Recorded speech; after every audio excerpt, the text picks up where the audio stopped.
Hello everyone. Thank you for coming out. My name is Ann Zegers. I am the Sea Run Fisheries Monitoring Coordinator for Manomet Conservation Sciences, and I am also one of the coordinators of the Gulf of Maine River Herring Network.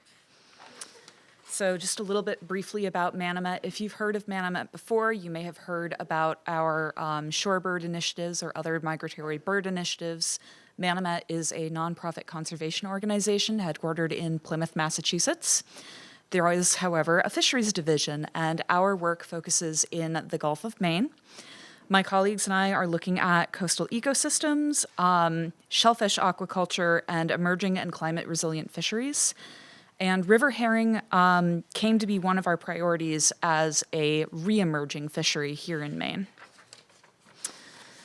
So, thank you. Around 2021, my predecessor at Manomet, Ann Hayden, and Mike Tallhauser, late of Maine Center for Coastal Fisheries and currently at Maine Coast Heritage Trust, realized that although there are many stakeholders working with river herring in Maine, ranging from state and federal agencies, municipal and tribal governments, researchers, harvesters, conservation organizations, and interested members of the public, there really wasn't a great place for these folks to get together and work collaboratively. Everyone was sort of stuck in their own silo. So from this, the Gulf of Maine River Herring Network was born, and it is a space where we meet regularly. Our next meeting is going to be on June 30th, if anyone is interested. And we meet regularly to build relationships and trust between different stakeholders, to advance collaborative research, and to promote and facilitate the co-management of river herring as a species in Maine. So why does this matter? People didn't feel like they're working in isolation anymore. I mean, we've had network members come up to us and say things like, I didn't know anyone else cared about this. So that's obviously not ideal. But it also magnifies the effects that individual stewards have. So next slide, please. You said you were all good with anadromous fish. Are we good on what a river herring is? I need you to raise your hand if not. So when I say river herring, I am referring to two different species that are very closely related, alewives and blueback herring. And because they're so closely related, their ranges overlap, their life histories are very similar. They really get managed as a single species collectively called river herring, although some people just refer to them all as alewives, and you may hear those terms used interchangeably. I can pass these around. These are about life size. Oh. Awesome. Take a look, get yourself familiarized, but I think we can skip ahead to the next slide. Thank you. So why do we care about river herring? On the screen, you'll see the term Sikonamek. It is the fish that feeds all. We were introduced to this term at the Gulf of Maine River Herring Network by Dr. Tony Sutton. He is a Passamaquoddy scholar of food systems. And the fish that feeds all is really an apt term for river herring because they are a very important keystone species supporting many different organisms, including people, and they have been for thousands of years. So people we know have been eating river herring in Maine for at least 9,000 years, very probably much longer. This is well attested to in the oral histories and living traditions of stewardship of our Passamaquoddy and Wabanaki neighbors, and supported by the archaeological record and reports from European agents like Samuel de Champlain, as Chubba mentioned earlier. So they were a vital food source for the Wabanaki peoples. They provide a really big, large, reliable pulse of protein and fat right at the beginning of the summer when not a lot of other food sources are really ready or available. And they are very easy to store. They preserve very well. So these same properties made them an important commercial species through the colonial period into the 20th century. And they were harvested, packed, and shipped out as dried, salted, smoked, pickled, canned products for many years. Although culinary preferences have changed quite a bit, they remain an important commercial species as a source of lobster bait for the lobster industry. Next slide, please. Thank you. no, sorry, not next slide, please. In addition to humans, they support many other species in the marine environment. They support marine mammals and large fish species such as pollock and cod and striped bass. These come close into shore to feed on them during the migrations. Once they're into the rivers, as you may be able to see out the windows here, they are prey for cormorants and birds of all kinds, eagles, ospreys, you name it. In terms of non-bird species, basically anything that can fit one in its mouth is going to eat a river herring. It's a terrible fate to be bite-sized and nutrient-dense. So at one time, river herring would have run up pretty much every coastal river or stream from Labrador to Florida. However, today, river herring populations are, as has been stated before, significantly depleted from their what they would have been in the 17th and 18th centuries. And we know the culprits. Thank you. So for another version of this talk that I'll be doing later this summer down in Plymouth, I spent a really long time trawling through the Plymouth Colony records. So I'm going to very briefly summarize that here. Dams and overfishing were recognized early and recognized often as the main biggest threats to river herring. The first mention of alewives or river herring that I could find in the Plymouth Colony records is here. I doubt that you can read that, so I'll read it out loud. That whereas God by his providence hath cast the fish called alewives or herrings in the midst of the town of New Plymouth, and that the ground thereabout hath been worn out by the whole to the damage of those that now inhabit the same, it is therefore enacted that the said herrings, alewives, or shads commonly used in the setting of corn be appropriated to such as do or shall inhabit the town of Plymouth aforesaid, and that no other have any right or propriety in the same, save only for bait for fishing, and that by such an orderly course as shall be thought meet by the governor's assistance. So, bit of a mouthful. This piece of legislation was enacted in 1633, approximately 10 years after the colony was founded and about 10 months after the first dam was built on Town Brook. I can't prove it, but I suspect that they noticed that there was something going on with the river herring run in Town Brook. You generally don't see legislation that's not a response to a problem. Same slide. So this lays out the foundations for several features that are going to continue on in river herring legislation to this day.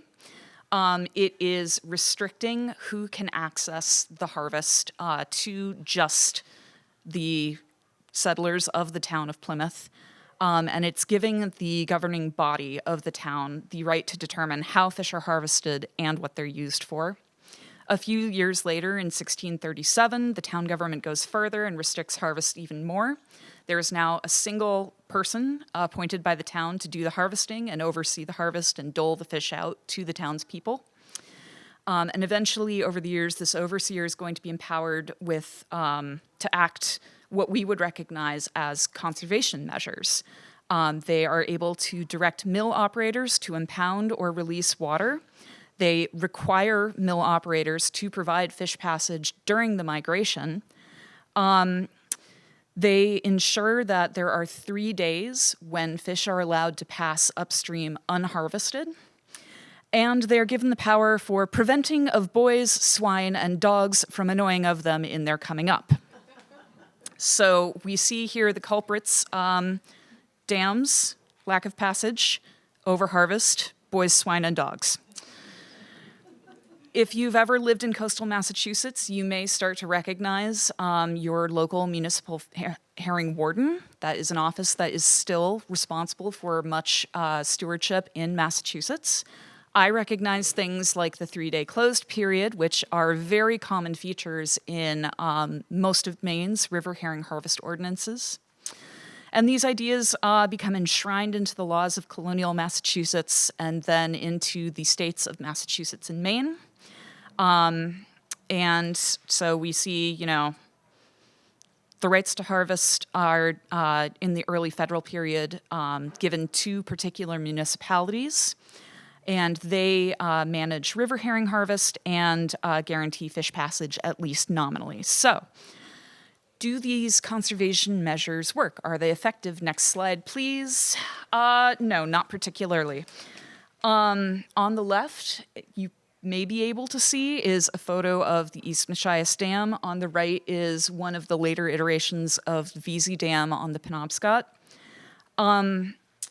Increasing populations and the growing power of industrial interests begin to put significant pressure on Massachusetts and later on Maine to selectively not enforce the requirements for fish passage. Jill brought that up with the Union Dam in Ellsworth, that there was agitation to not have a fishery.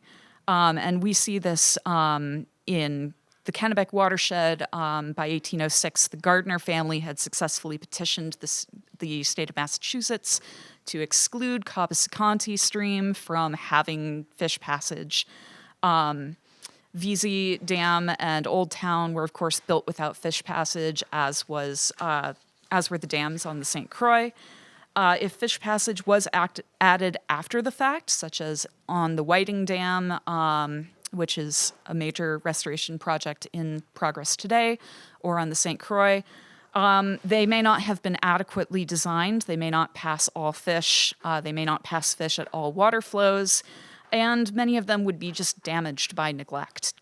Next slide, please. So, as Chris mentioned, by 1867, Maine had fishery commissioners who were investigating the different methods and landings and prospects of Maine's fisheries and reporting on them to the governor. By 1887, the Fisheries Commissioner, Charles Atkins, reported that there was poor or no commercial harvest in Maine's 4 largest rivers. So from west to east, that is the Androscoggin, the Kennebec, the Penobscot, and the St. Croix-Scudic, at least above head of tide, although there were often flourishing fisheries in the tidal estuaries. And those fisheries in the tidal estuaries and the smaller fisheries operated by municipalities on different coastal rivers were still landing fish in the millions of pounds. This is really the status quo for about half a century. If I could have the next slide, please. Thank you.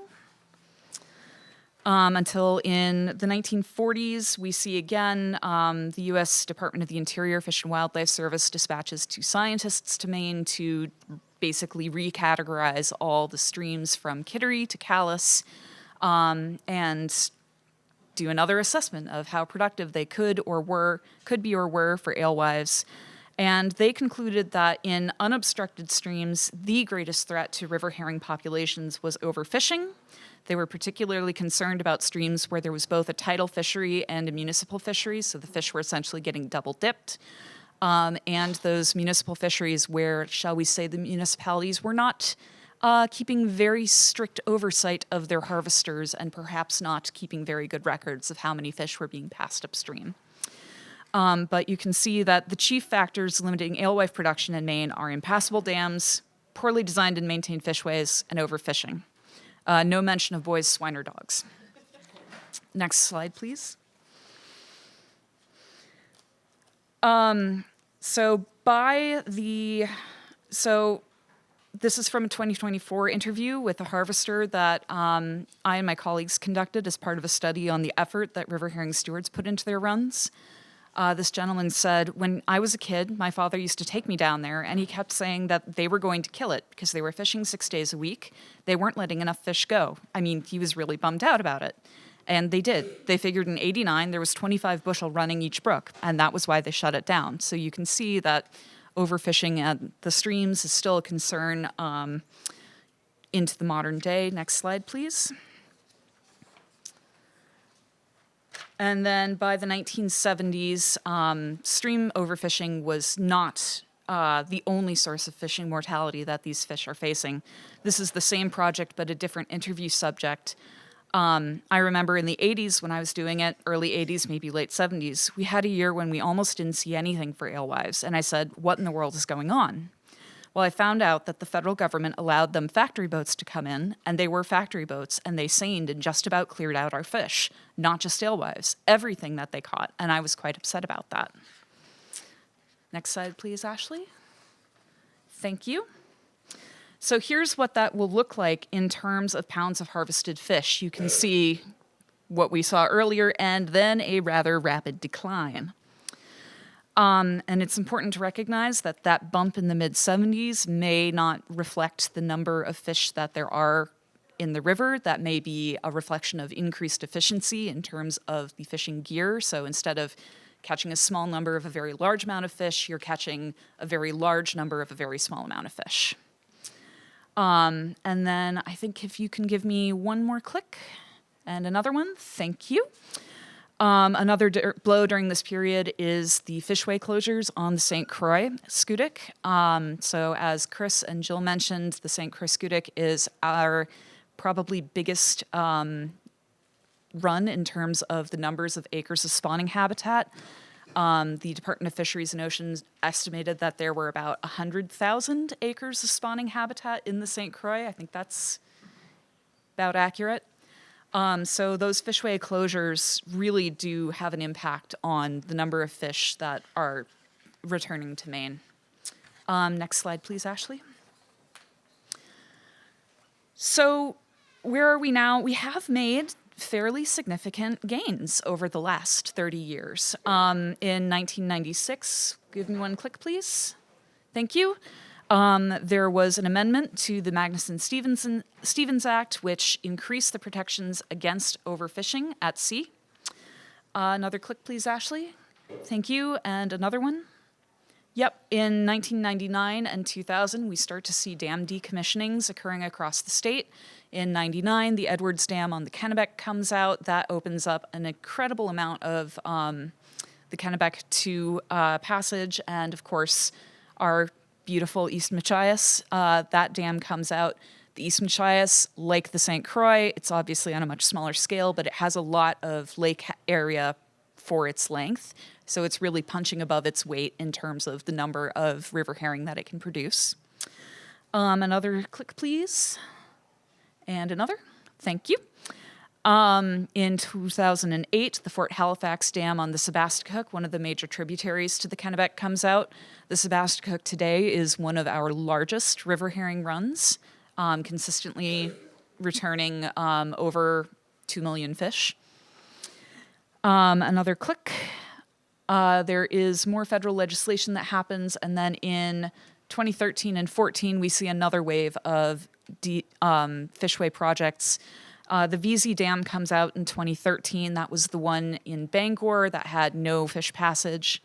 There is fish passage renewal at Woodland and Grand Falls Dam on the St. Croix Scudic system. And then in 2014, the Milford Fish Lift is put into place, and that really opens up passage to the rest of the Penobscot. Finally, last click, please.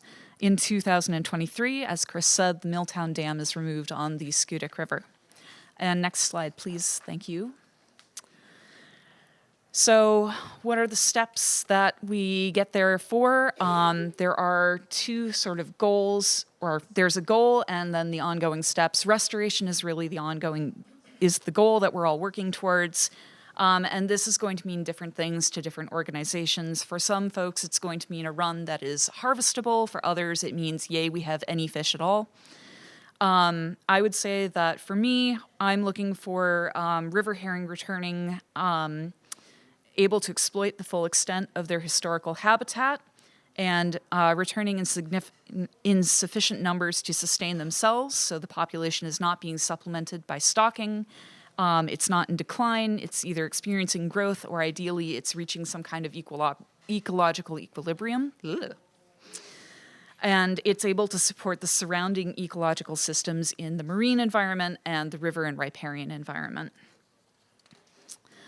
Stewardship are the ongoing steps that you take on the way to restoration. It's taking care of what currently exists, specifically for the benefit of something. It could be the future, it could be future generations, it could be the environment. So both of these things are highly place-based, partially because of that municipal structure and control. That's sort of a legacy of that. If you could give me a click, please, Ashley. This does reflect a reality, which is that different runs, even runs that are very close together, can behave very differently. These two runs in I think that's Sullivan and Gouldsboro. They're about 4 miles apart. They share a bay. And I don't know if you can see this, but they have very different annual trends in terms of the numbers of returning fish. They don't always have large amounts of fish returning in the same years. So they behave very differently. And then one more click, please. And then these 4 runs in the Blue Hill Peninsula and on Mount Desert Island, you can see even within 1 year, they have very different start dates, very different durations. Some of them go really long, some of them are quite short, some of them start much later than others. So thank you. You can click back. Great. So these place-based efforts are really, they can be really responsive to the needs of particular runs, whereas a statewide one-size-fit-all response is just inevitably going to leave some runs behind. So one more click, Ashley. Thank you. Can you click ahead one? This must be the old version. Thank you. So the most visible type of stewardship is going to be a restoration project, a restoration activity. These are going to be time-bounded, high-effort, high-impact activities that are going to restore river herring to a watershed where they were previously absent or depleted. So this could be something like stocking fish up over a barrier, or seeding fish in from another run. It could be barrier mitigation, so adding fish passage or taking out a dam. And up ahead, that figure is sort of a very generalized timeline of the different steps that you need to go through one of these events. This work, as I said, is highly visible to both fishery managers and to funders. It is a rapid impact. You see results from it very quickly because it has a closed-ended timeline that makes it very attractive to funders who don't necessarily want to be funding work in perpetuity. It generates headlines, so you can see it in the community. You're walking past and going, what's happening to my dam? It's kind of sexy, like you can really easily take glossy before and after photos of these projects and write up a beautiful article in the Atlantic Salmon Federation Journal and move on. But this is absolutely not the only kind of stewardship, and there are many other forms. If you could go back a slide now, Ashley, thank you. So stewardship can be visible or it can be invisible. So some of these are the various different activities that our stewards perform: counts, fishway maintenance, and then a lot of time is spent in meetings at the municipal level, at the state level, advocating for river herring at the State Marine Fisheries Commission or to the Atlantic States Marine Fisheries Commissions. And there's different levels of visibility for these activities. So if it generates data, generally fisheries managers can see that data and they go, okay, stewardship is happening here. If it doesn't generate data, it goes unnoticed, unfortunately. But it's still incredibly important to getting the fish up. And so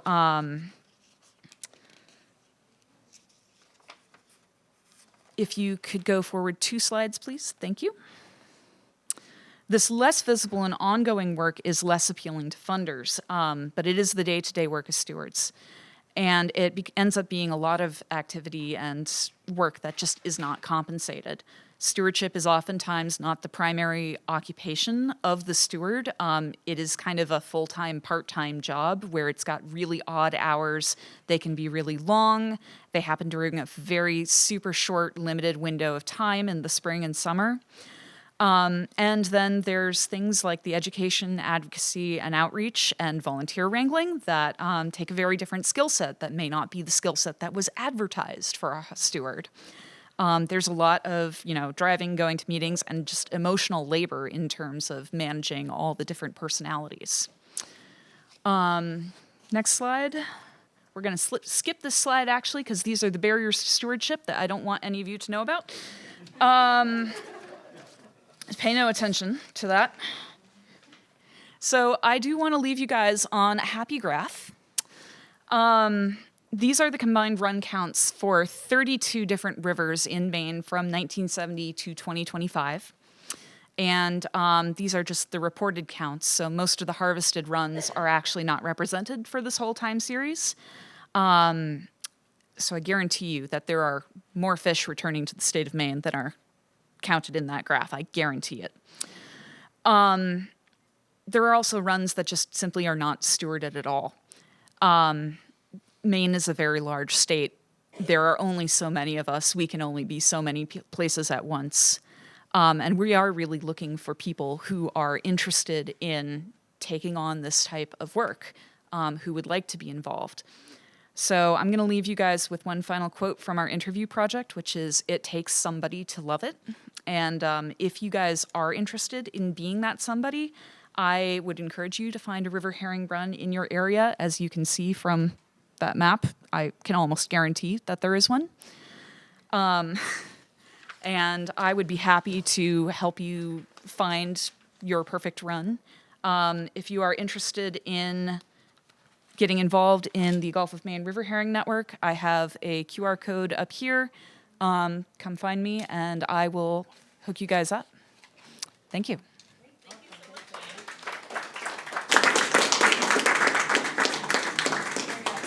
we have questions? We do. Does anybody have any questions for Ann?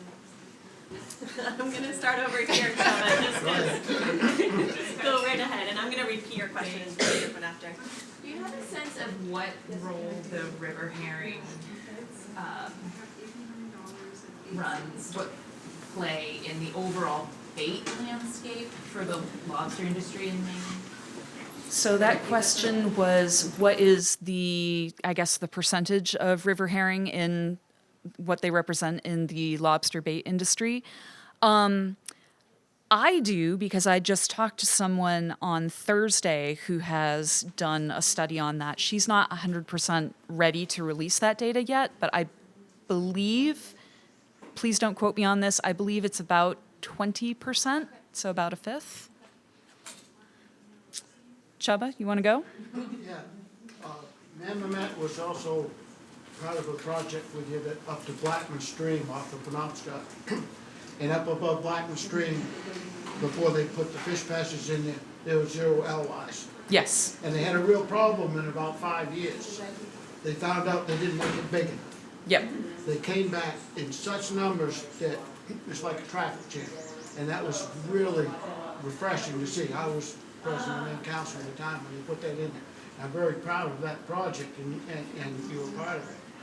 Another thing I'd like to say is something that Ted Ames pounded into my head, who was really an alewife fanatic then. He said, draw your line, draw circles off the shore of the coast of Maine where the cod and the haddock and halibut habitat used to be, and then draw lines around where the alewife habitat used to be, and you'll see it's out where the rivers would flow, and see what happened over time when they dammed up rivers and what happened to the habitat. He said, is that a coincidence? I don't believe in coincidences. That overlap, he said, alewives are put on this good earth for one thing, for something else to eat. Yes, yeah, so as I said earlier, these large marine fish species are absolutely eating alewives, and they are coming in close to shore to do that. So part of why the historic cod fisheries, pollock fisheries, halibut fisheries were so productive was because there was this big flush of fish, both adults who had finished spawning and were coming back out to sea, and then of course in this summer and fall, all those little juveniles who have never seen a big fish in their entire lives coming out to sea, and these large marine species would just be sitting there waiting for them. And we've actually seen this again in the last couple of years in Connecticut. They've had one of their best alewife runs in years last year, and they had one of their best striped bass runs in years, where the stripers were coming in specifically to eat alewives. So it's good to see. Any other questions in the audience or on Zoom?